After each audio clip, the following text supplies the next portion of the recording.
Papa Francesco da sabato in Lituania, Lettonia ed Estonia, a 25 anni dalla visita di San Giovanni Paolo II, un'occasione anche per rendere omaggio a quanti hanno sofferto a causa della fede.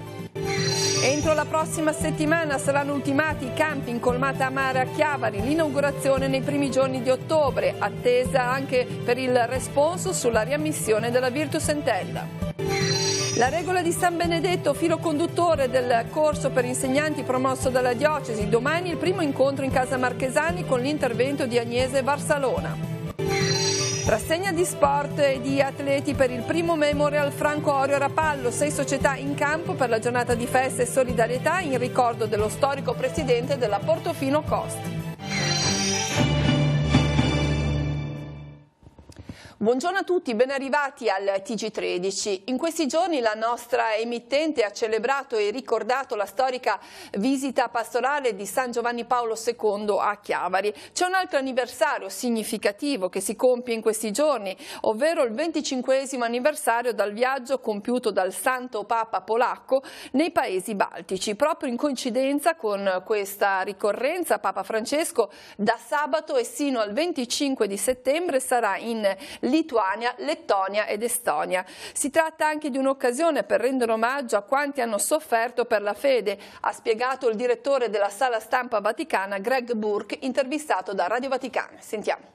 Il filo conduttore di questo viaggio, il Papa visita 3 chiese che hanno anche subito il dramma delle persecuzioni. Questo è di un'importanza fondamentale. Il Papa parla spesso di quelli che hanno sofferto per la fede, questo è un modo di rendergli omaggio e anche non bisogna dimenticare che viene proprio nel 25° anniversario della visita storica di Papa Giovanni Paolo II. 3 paesi, Lituania, Lettonia ed Estonia, spesso accomunati anche per contesti sociali, politici, in realtà sono molto diversi. Sì, è interessante perché uno pensa da lontano che i paesi baltici sono più o meno lo stesso, invece sono sorelle, però come sorelle possono essere molto diverse. C'è Lituania con una maggioranza cattolica, quasi 80% della popolazione che è cattolica, Lettonia che ha una maggioranza luterana, anche un interessante mix fra lettoni e russi come popolazione, e poi Estonia dove il 75% delle persone si dichiara non religioso, però questa è anche una sfida che credo che il Papa piace. E se uno pensa che visito una comunità cattolica di 5.000 persone. 5.000 persone è una parrocchia in Europa occidentale almeno. È un segno del Papa nella periferia altra volta. Tra i momenti più importanti del viaggio, la visita al Museo delle Occupazioni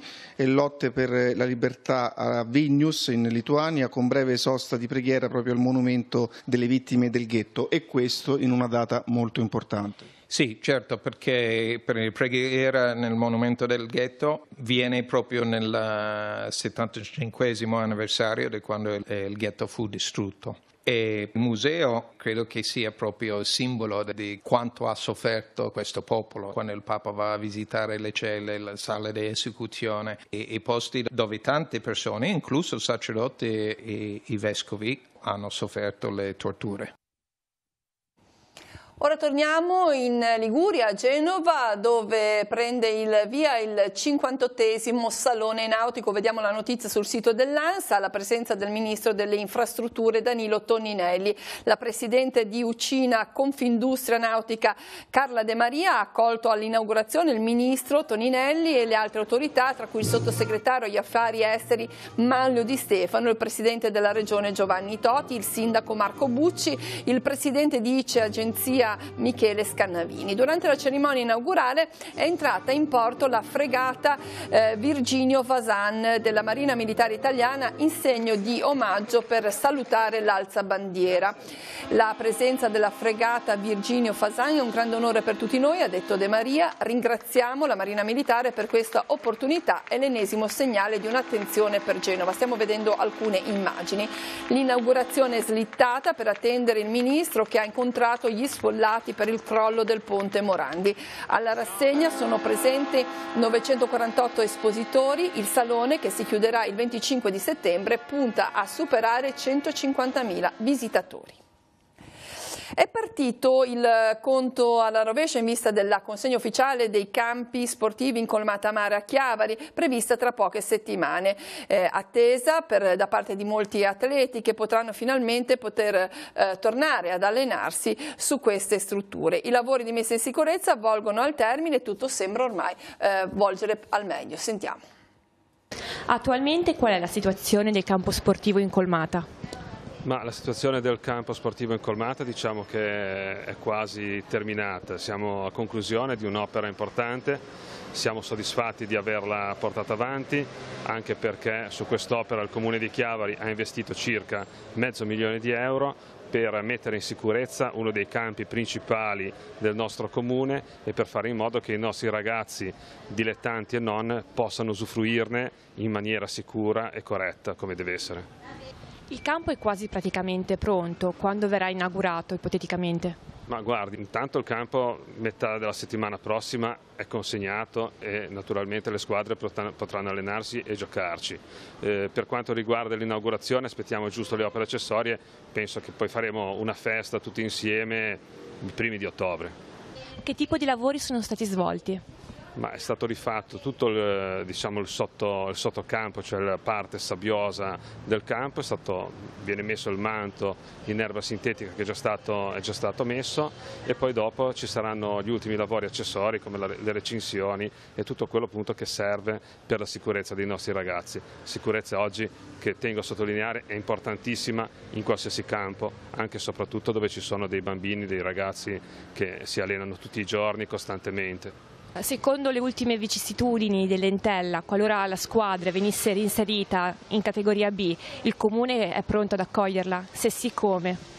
Ma innanzitutto ci auguriamo che le notizie ultime siano poi confermate, anche perché ci teniamo come amministrazione in modo particolare a ritornare in Serie B con la nostra squadra principale. Noi siamo prontissimi.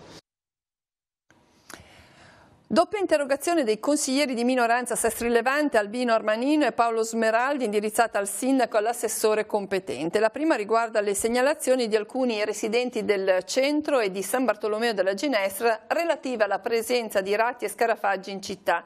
I consiglieri chiedono quali azioni intenda intraprendere l'amministrazione per contrastare il fenomeno. La seconda interrogazione riguarda la selezione pubblica per il conferimento di incarico a tempo determinato di dirigente area 4 progettazione, manutenzione ambiente.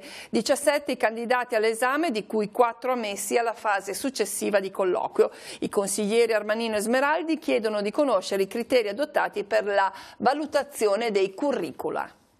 Il corso di aggiornamento per insegnanti di religione promosso dalla Diocesi di Chiavari prenderà il via domani. Alle 17 nel Salone di Casa Marchesani a Chiavari interverrà Agnese Varsalona sul tema Dire Dio oggi all'interno delle sfide e delle sensibilità dell'uomo contemporaneo. Il filo conduttore degli incontri sarà la regola di San Benedetto. Sentiamo il direttore dell'ufficio scuola della Diocesi, Don Alberto Gastaldi. A chi sono rivolti e qual è il tema? Di che cosa si parla? Il corso è rivolto innanzitutto per l'aggiornamento degli insegnanti di religione, a partire da quelli che insegnano alla scuola materna fino a chi insegna alla secondaria di secondo grado. Però comunque gli incontri possono essere aperti a chi desidera approfondire i diversi temi, è interessato a qualche aspetto particolare, per cui diciamo è un'iniziativa di formazione per gli insegnanti, però anche ad altre persone che possono essere incuriositi dai temi. Quali sono i temi che si affronteranno durante queste lezioni? Direi sono 3 i filoni principali. Il primo di natura teologica, quindi la sfida di annunciare e di far conoscere Dio nella società di oggi, partendo appunto dai ragazzi, giovani, vedere come è possibile ancora dire Dio oggi. Il secondo filone è quello più pedagogico, come insegnare ai ragazzi e ai giovani di oggi quali sono le bellezze e anche le difficoltà e confrontarci insieme. Il terzo filone invece è quello di laboratori sul territorio per cercare di conoscere anche le bellezze della tradizione religiosa e culturale della nostra realtà. Chi tiene le lezioni?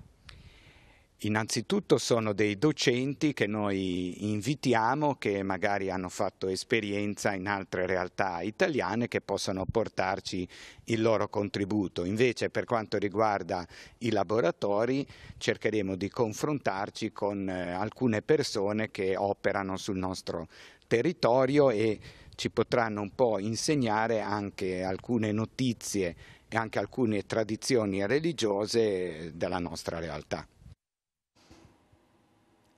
Il vescovo Alberto Tanasini presiederà questa sera alle 19 la Santa Messa di ringraziamento per il pellegrinaggio diocesano a Lourdes recentemente compiuto insieme ai volontari Unitalsi. L'appuntamento è al villaggio del ragazzo di San Salvatore di Cogorno. Entrano nel vivo le celebrazioni in onore del Sacro Cuore nella omonima chiesa di Ferrada di Mocconesi. Vediamo la notizia sul nostro sito internet. Domani, venerdì 21, a partire dalle 15 sarà recitata la Coroncina della Divina Misericordia e alle 16 avrà inizio la messa per gli anziani, gli ammalati e la celebrazione dell'unzione degli infermi.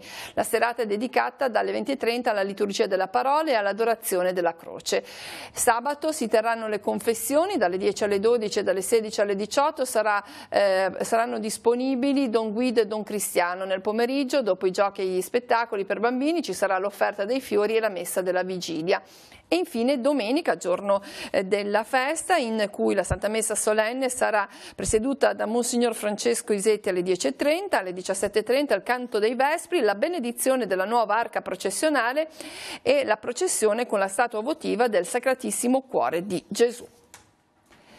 Ora il consueto spazio alle notizie economiche con lo sportello Economia. Oggi in particolare ci soffermiamo sugli adempimenti che possono ancora mettere in atto coloro che non abbiano presentato nei tempi utili il modello 730.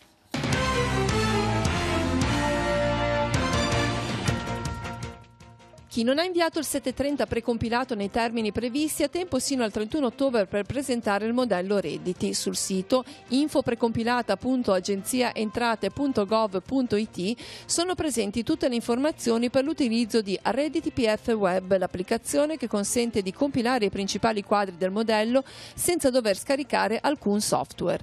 Nella sezione Redditi PF Web il contribuente può visualizzare e stampare il proprio modello e il relativo foglio informativo. Non possono utilizzare redditi PF Web i contribuenti soggetti agli studi di settore con redditi da partecipazione o che devono presentare il modello IVA. Questi ultimi infatti devono utilizzare redditi PF online.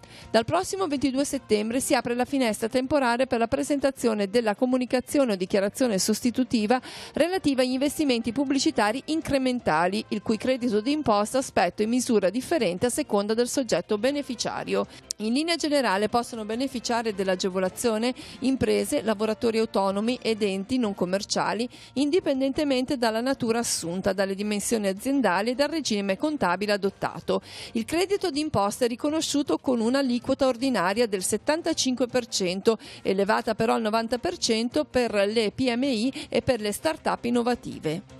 Condizione essenziale per accedere al credito d'imposta per investimenti pubblicitari è che gli investimenti siano incrementali. È infatti possibile beneficiare del credito d'imposta in relazione agli investimenti in campagne pubblicitarie sulla stampa quotidiana e periodica, anche online e sulle emittenti televisive e radiofoniche locali, analogiche o digitali, effettuati a partire dal 1 gennaio 2018, il cui valore superi di almeno l'1% gli analoghi investimenti effettuati sugli stessi mezzi di informazione nell'anno precedente.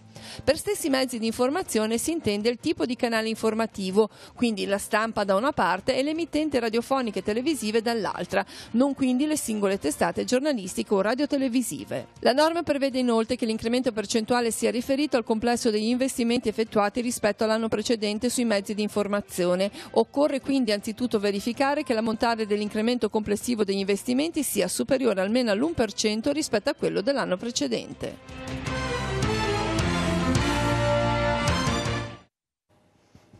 E rimaniamo in tema perché i cittadini residenti a Chiavari che abbiano un ISEE inferiore o uguale al 5.000 euro possono fare domanda per usufruire delle agevolazioni al pagamento della Tari, la tassa sui rifiuti e servizi, per l'anno 2018. La domanda deve essere presentata, compilata e corredata degli allegati richiesti all'ufficio protocollo del Comune in piazza Nostra Signora dell'Orto 1, aperto al pubblico dal lunedì al sabato dalle 9 alle 12 e lunedì e mercoledì dalle 14.30 alle 16:30.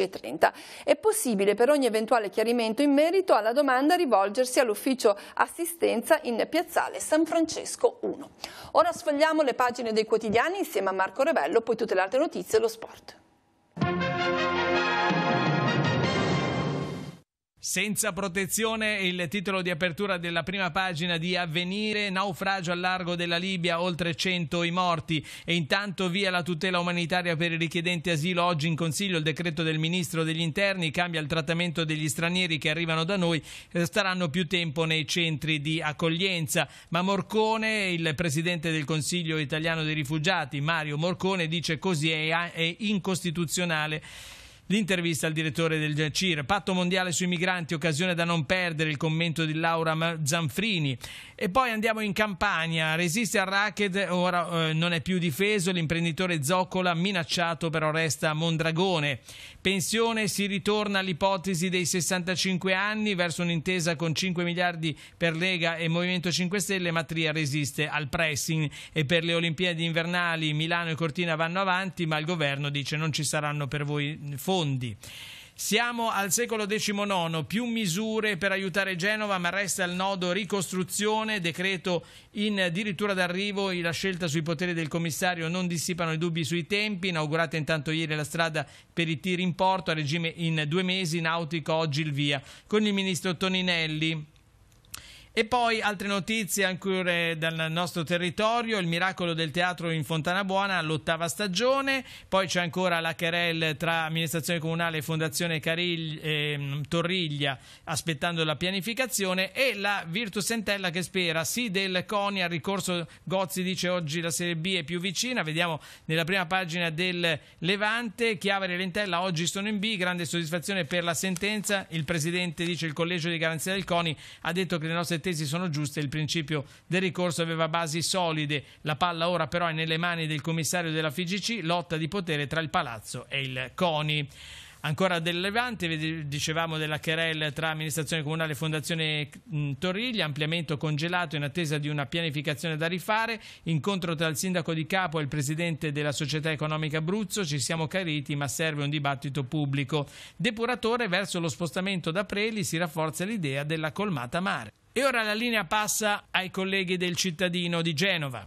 Nel Cittadino di questa settimana rinasceremo insieme al ponte Monsignor Anselmi alla folla di genovesi in Piazza dei Ferrari per la commemorazione della tragedia del Morandi. Una lezione di unità tra Chiesa, istituzioni, mondo politico, volontari e popolo. Ruolo della Chiesa oggi in Europa. La nostra preoccupazione è che l'Europa si possa dividere, perché sarebbe un grave danno non soltanto per il continente, ma per il mondo intero. Risponde così il cardinale Angelo Bagnasco, presidente dei Vescovi europei, dopo 3 giorni di intenso confronto con i presidenti delle conferenze episcopali europee. Monsignor Nicolò Anselmi al Sinodo dei Vescovi, vescovo ausiliare di Genova, è stato eletto dai vescovi italiani al Sinodo mondiale, che si terrà a Roma dal 3 al 28 ottobre, sul tema i giovani, la fede e il discernimento vocazionale. Per altre notizie all'interno del giornale visitate il nostro sito www.ilcittadino.ge.it. Grazie.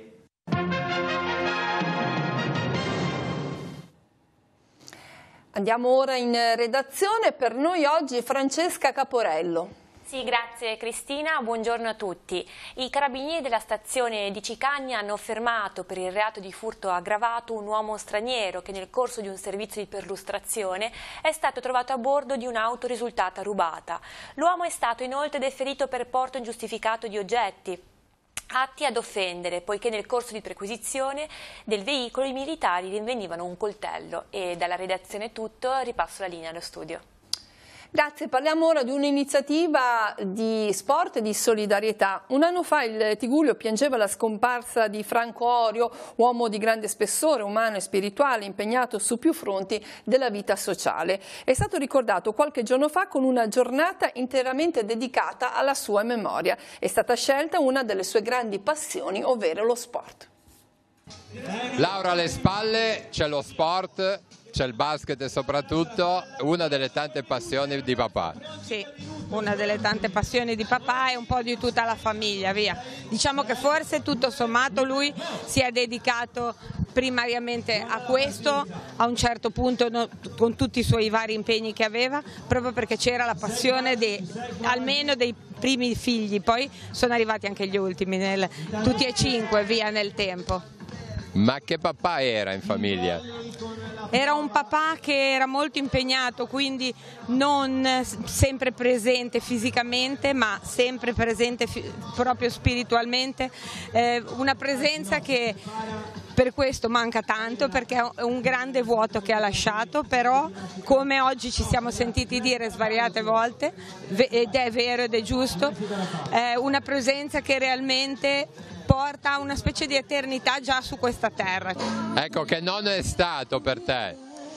Per me è stato un nonno che mi ha dato tanti valori in cui credere, e quindi l'importanza del lavoro, soprattutto del dedicarsi nel lavoro a tempo pieno, gratuitamente, senza stare a fare il conto delle ore, a vedere lo stipendio alla fine del mese, se aumentava o meno, e una persona capace di commuoversi anche per le piccole cose, quindi magari molto autorevole, autoritaria, ma capace di essere dolce in maniera infinita.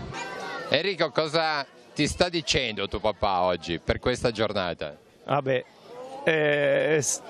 Sicuramente qualche rimprovero, nel senso che lui era molto perfezionista nelle cose che faceva, per cui sarà contento sicuramente, ma allo stesso tempo magari qualcosa l'avrebbe fatta diversamente, quello sicuro. Comunque io penso che se da lassù ci sta guardando sarà felice di questa giornata. E sempre nel ricordo di una persona recentemente scomparsa è stato promosso il primo Memorial Pippo Sanguinetti organizzato dal gruppo Pino Solari a Omide Ruinà in collaborazione con l'associazione Sport Dilettanti Rupinaro Sport.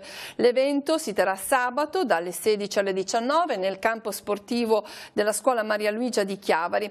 A partecipare le squadre di atleti nati tra il 2009 e il 2011. Rupinaro Sport, Villaggio Calcio ed una compagine della parrocchia di San Pietro di San Pier di Canne. In serata, dopo la premiazione, è previsto un piccolo rinfresco per tutti i partecipanti a cura del gruppo Omide Ruinà, di cui Pippo Sanguinetti è stato presidente per tanti anni. Con questa notizia si conclude il nostro telegiornale. L'informazione torna questa sera alle 19:15, 20:30, 22:45 con Tigullio Oggi. Grazie a tutti dell'attenzione e buon pomeriggio.